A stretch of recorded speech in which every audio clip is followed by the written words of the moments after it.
জাহিটা হবে না সমস্যা।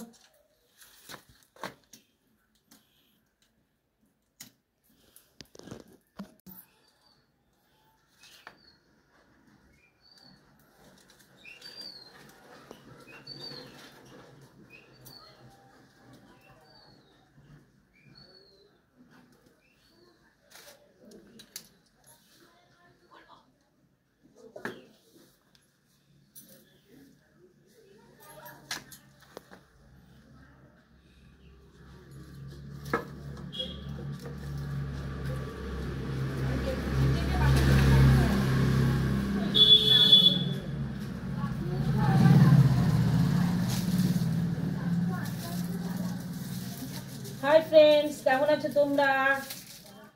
আজকে আমি একটা ভিডিও করতে যাচ্ছি। সেটা হচ্ছে, এখন তো শীতের দিন পড়ে গেছে, সবাই নতুন গুড়ের পায়েস টায়েস খাচ্ছে। তাই সবাই আমিও জানি তোমরাও খাবে। বাট আজকে আমি একটা নতুন ধরনের রান্না করছি, সেটা হচ্ছে চড়ু। চড়ু বলতে সেটা আমাদের এখানে বাস্তু পুজোর দিনে তৈরি হয়। সেটা বাইরে বসেই রান্না করা হয়, আর যেটা হয় সেটা ঠাকুরমশাইতেই রান্না করে ঠাকুরমশাই। আর কিন্তু আজকে আমি এখন নিজে করে দেখাচ্ছি তোমাদের জন্য। এই রান্নাটা মেনলি কাঠেই করতে হবে, তা না হলে যে এর যে একটা স্মোকি একটা গন্ধ আছে, এই গন্ধটা কিন্তু পাবে না। আর এই চড়ুটা আমাদের যে পুজোয় লাগে সেটা কিন্তু কাঠে রান্না করেই দেওয়া হয়। দেখো আমি কি করে রান্না করছি, ঠিক আছে? এই যে দুধ বসালাম, দুধটা জাল হচ্ছে। জাল হয়ে যাওয়ার পর আমি এর মধ্যে চাল দেবো, এখনো দেরি আছে, তোমরা দেখতে থাকো। হ্যাঁ,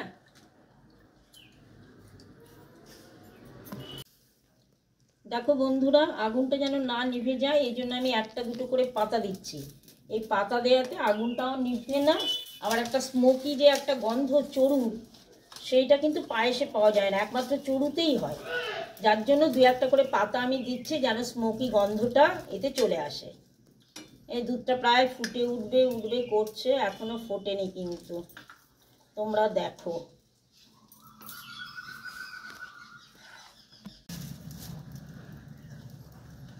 দুধটা প্রায় ফুটে উঠেছে, এবার আমি চাল দেব।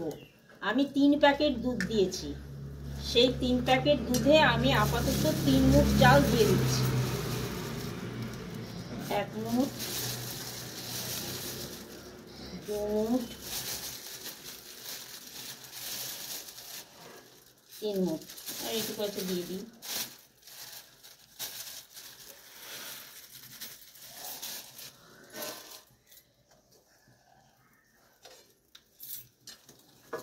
এবার চালটা ফুটবে ভালো করে।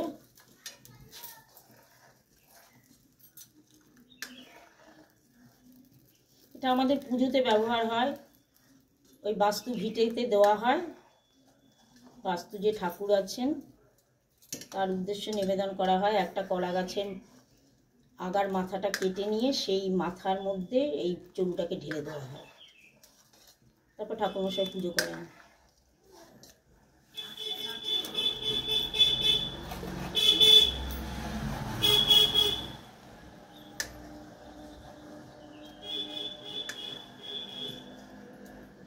দেখো ফুটছে প্রায়।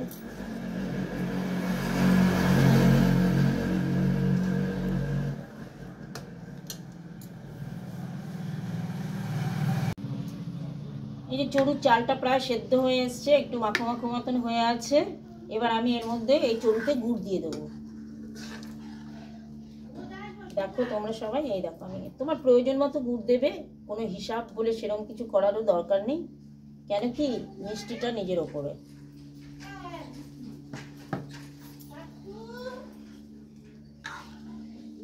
আমি বুঝে আবার দেব, আগে দেখে নিই।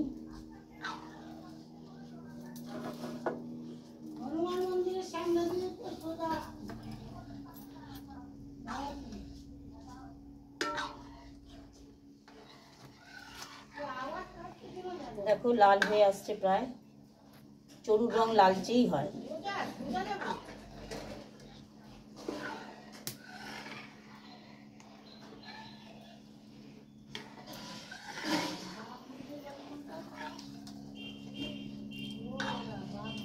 দেখো রংটা কেমন চেঞ্জ হয়ে গেল। গুড় লাগবে, তাই আমি আবার আরেকটু গুড় দিয়ে দিচ্ছি।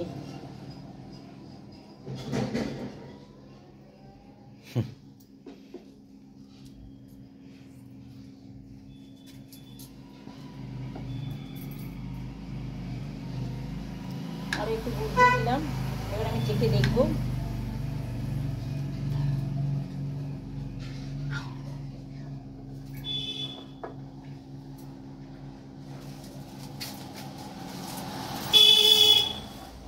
একটু করে নারকেল পাতা দিচ্ছি অল্প অল্প করে।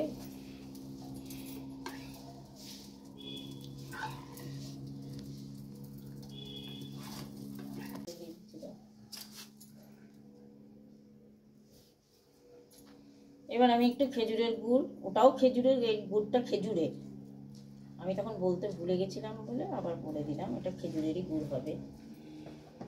খেজুরের গুড় দিয়েই মেনলি চড়ু রান্না হয়। প্রয়োজন মতো দেবেন, যখন একটু বেশ লাল লাল মতো হয়ে আসবে ওই অনুযায়ী গুড়টা দিতে হবে।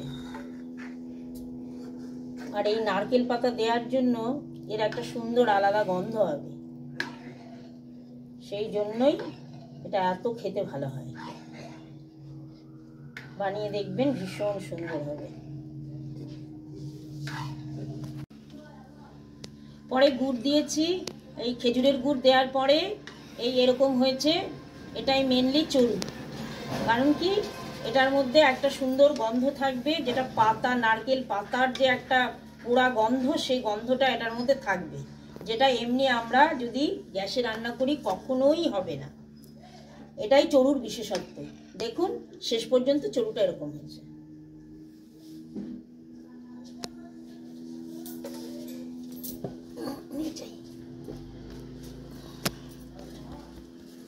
মা আমার এটা